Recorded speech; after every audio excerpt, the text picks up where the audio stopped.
The movie for today's cinematic atrocity will be Deathbed, the Bed That Eats. Now, I heard about this movie from Patton Oswalt, the comedian, in one of his audio sets things. He mistakenly called it Deathbed, the Bed That Eats People. But he was talking about how if you're an aspiring screenwriter and you're worried that your script's not any good, he gives you the example of Deathbed, the Bed That Eats People, written and directed and produced by the same man. He created this fantasy horror movie that is very low bar. So if you can't beat that, then don't bother. But it was a really humorous segment, so I checked it out. I was able to get Deathbed, the Bed That Eats on Blu-ray from a local video store.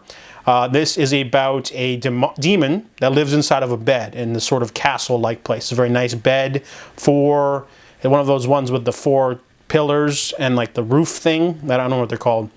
But the demon is in the bed, and anytime someone lays on it, it basically dissolves them, causes them to bleed, and eats them. It absorbs them entirely, you know. And there are numerous shots of like skeletons or articles in like acid of sorts. It sort of dissolves people.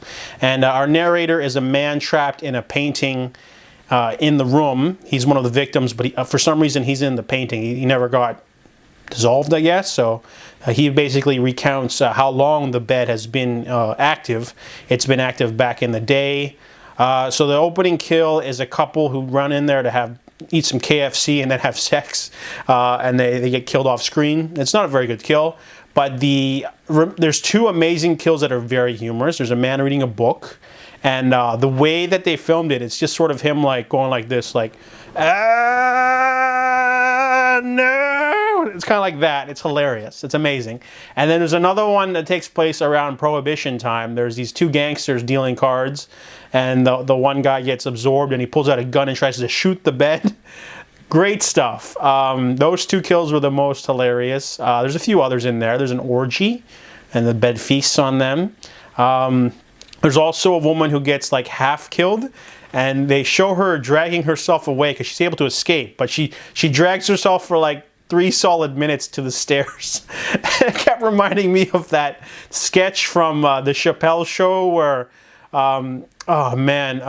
where he gets his legs beaten and he's trying to drag himself away.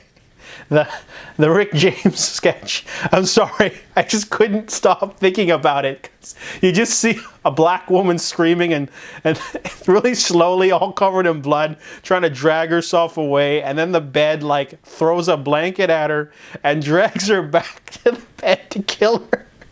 Oh man, this movie's pretty boring, except for the kill scenes. The kill scenes are great, but yeah, the very convoluted ending. This woman tries to take on the final deathbed. But Deathbed, the Bed That Eats is a very short movie. It's only like 77 minutes. But it is somewhat entertaining. Whenever the bed isn't killing people, it's very boring though. So I give this a cinematic atrocity score of 5.